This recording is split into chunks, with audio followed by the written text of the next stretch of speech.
Welcome to another episode of So You Think You Know Westerville.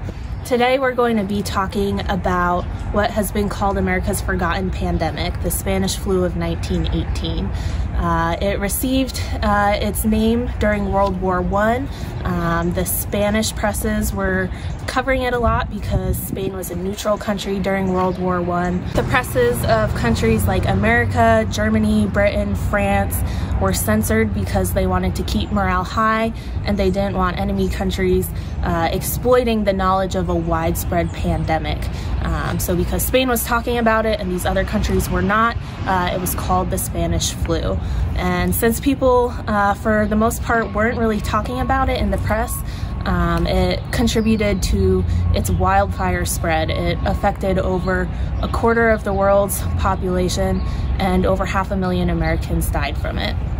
As elsewhere in Ohio, the threat of the Spanish flu transformed life in Westerville, particularly in October and November of 1918.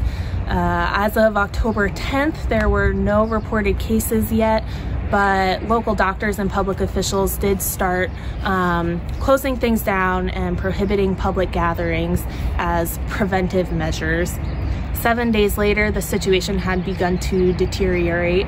There were at least 10 confirmed cases, and a Westerville resident who was at Camp Sherman, a military training base down near Chillicothe, had died. Westerville churches closed down for at least 3 weeks, including the church behind me, the Presbyterian Church.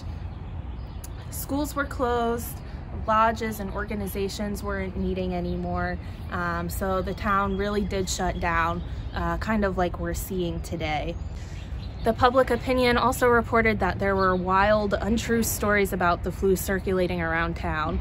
Unfortunately, the articles didn't describe what those rumors were, but we do know that they were being spread. The restrictions were gradually lifted in November as the threat of the Spanish flu passed. It's important to remember that although the fearful and uncertain atmosphere of today is similar to that of 1918, there are also some key differences between then and now. Coronavirus and the Spanish flu, for the most part, affect different populations. We know that the coronavirus affects the elderly and the immunocompromised the most. The Spanish flu, on the other hand, hit healthy adults in their 20s, 30s, and 40s the hardest. Second, compared to the current confirmed number of coronavirus cases, we know that the Spanish flu affected a much greater amount of the population, both in the country and across the world. And finally, we have a better understanding now of where viruses come from, how to prevent them, and how to treat them. These current events have given many of us a new respect for the people who came before us and a better understanding of what they went through.